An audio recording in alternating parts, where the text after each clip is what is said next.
Halo, selamat datang di Yayasan Yohanes Gabriel Purwakilan 1 Surabaya. Saat ini kita sudah berada di SMPK Katarina. Mungkin boleh saya hai dulu ya semuanya. Halo.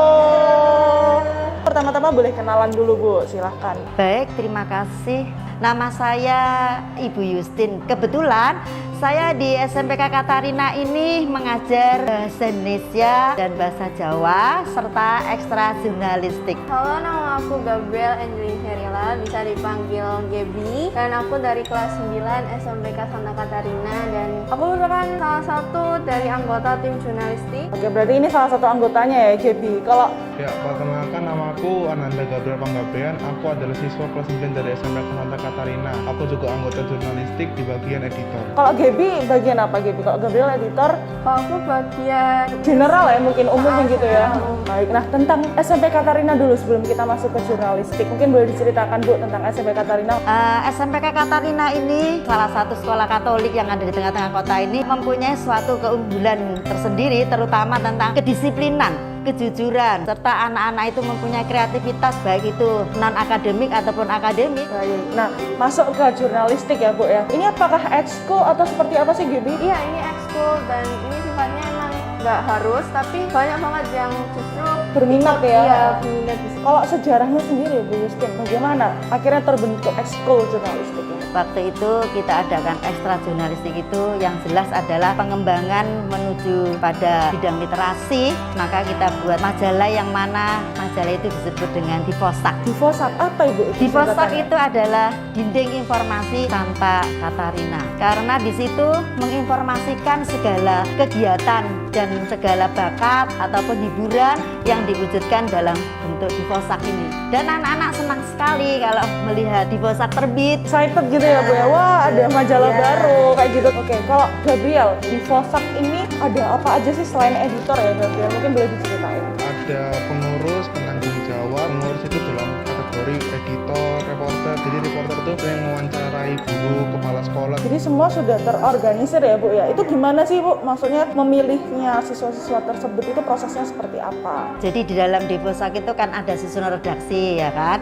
Yang jelas kepala sekolah penanggung jawab, wakil kepala sekolah waka-waka, pembina jurnalistik otomatis, jurnalistik, bagian sekretaris, juga ada editor, kemudian ada fotografer, ada humasnya untuk menampung segala data apapun yang akan dimuat dalam Divosak itu. Jadi tersusun jelas redaksinya dan pelaksanaannya. Apakah Bu Yustin sendiri yang memilih atau malah siswa-siswanya? Kita akan menampung ekstra siswa itu siapa-siapa. Setelah itu kita bentuk saat pertemuan pertama kali. Memilih itu ya otomatis saya punya kriteria. Jadi anak yang suka menulis, rajin untuk membuat sebuah tulisan baik itu bentuk puisi dan paham membaca dan bisa berkomunikasi sama teman, itu selalu terpilih menjadi ketua jurnalistik karena bisa memberikan informasi kepada teman-temannya secara jelas. Kemudian juga ada sekretarisnya. Nah, sekretaris itu tugasnya jelas, yaitu mengumpulkan data-data dari teman-teman yang mau mengisi artikel-artikel baik kegiatan ataupun ilmu pengetahuan yang lain, atau mungkin ada resep atau kegiatan yang punya keunggulan tersendiri. Itu nanti bagiannya anak-anak yang pengumpulan data itu. Jadi memang semua sudah terorganisir ya. Iya. Lalu bahan bacaannya gitu, ada apa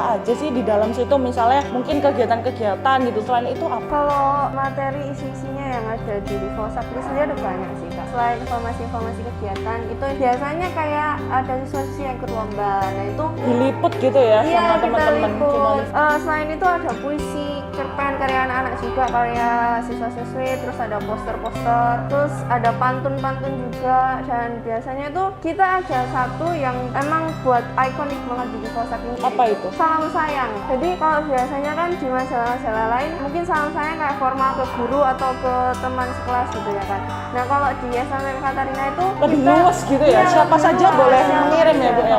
Terus juga biasanya itu banyak sih lucu-lucu gitu loh, kayak ngode-ngode gitu. Biasa ya Bu ya, anak-anak gitu ya. Iya, terus juga kita kasih kayak game-game, teka-teki silang, itu juga ada. Kalau misalnya dari Gabriel sendiri sebagai editor, ada kesulitan dan tantangan nggak Gabriel? Pertama tuh mungkin dari ide ya. Jadi idenya tuh mau buat apa untuk halaman seperti ini. Cuman halangan tantangan itu dari segi teman. Jadi misalnya kita mau buat kelompok gitu, mau buat rapat di sekolah di hari Sabtu, tapi tiba-tiba ada yang nggak bisa karena mungkin nggak diizinkan orang sama orang tuanya, dan mungkin dari segi transportasi dan lain-lain. Kalau dari ide itu tadi sendiri Gabriel, kan Gabriel sebagai editor, gimana sih cara mengatasi supaya nggak terhambat ide gitu kan? Biasanya kalau anak-anak nulis, nggak cuma editor aja nulis apa segala macam. Idenya itu mungkin dari nonton film, terus baca buku, terus kalau misalnya jalan-jalan kan biasanya ada poster, itu biasanya aku lihat dari segi warnanya mungkin bagus atau desainnya bagus, bisa aku jadikan referensi. Nah, kalau Gaby sendiri gimana gitu? Ada kesulitan, tantangan nggak sebagai tim jurnalistik? Kesulitan pastinya banyak. Paling sering itu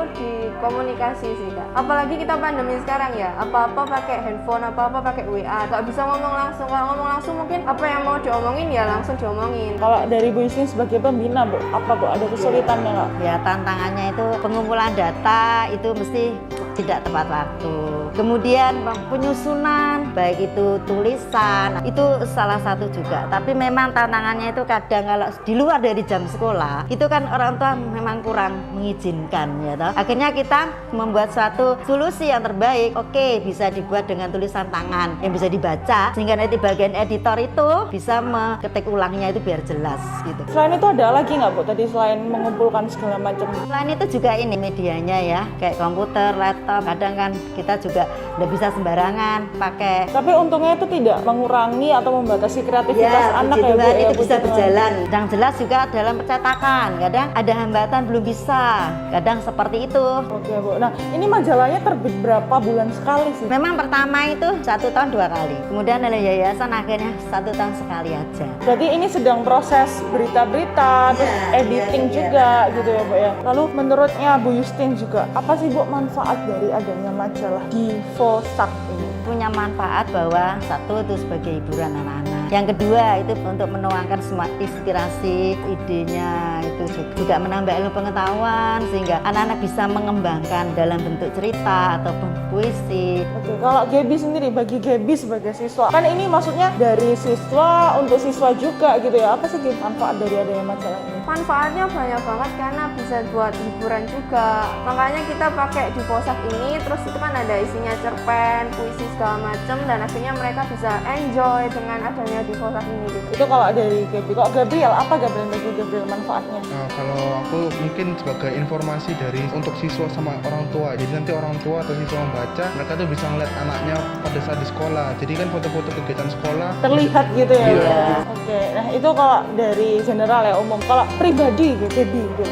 Pastinya bangga sih ya. Karya-karyanya siswa-siswi, terus ada beberapa karya aku juga kan Kak. Ketika lihat di posting Iya. atau di Ketika publikasikan lihat wah gitu. ternyata ada di situ, terus juga tahu kan akhirnya semua teman-teman juga dapat. Kalau Gabriel ada manfaat Gabriel sendiri. sama seperti Gaby juga senang kalau misalnya karyaku tuh ada di majalah di Vosak itu dilihat sama teman-teman banyak, terus ada juga nama sebagai editor di susunan redaksi, juga senang ya bisa ikut di bagian tim jurnalistik sama bisa mendapatkan ide dari membaca buku di Vosak kan, karena di Vosak itu kan bukan dari aku tok, bukan ideku tok, ada ide yang lain, itu bisa aku jadikan preferensi untuk misalnya kedepannya, misalnya aku ntar disuruh SMA disuruh buat buku, aku bisa lihat ide-ide itu dari di Vosak. Berarti sebenarnya pengalaman juga ya. Pengalaman juga. Oke, kalau misalnya Bu Yustin kembali membahas tentang di Vosak ini Bu, boleh diceritakan nggak Bu, prosesnya seperti apa Bu selama ini? Jadi dari pengumpulan data terus sampai diperiksa Bu Yustin misalnya itu gimana sih Bu? Ya, jadi majalah sudah mau naik di cetak itu saya mesti periksa mulai dari susunan redaksinya, kemudian isinya, kemudian mungkin ada settingan-settingan kegiatan foto-fotonya itu kurang pas gitu ya. Kemudian menuju ke percetakan ya, tahu kita sudah janjian percetakan itu, kemudian ada print out-nya lagi, kemudian cek kembali, oh sudah sesuai, sudah cocok, ya oke langsung kita cetak. Oke, jadi prosesnya kira-kira seperti itu.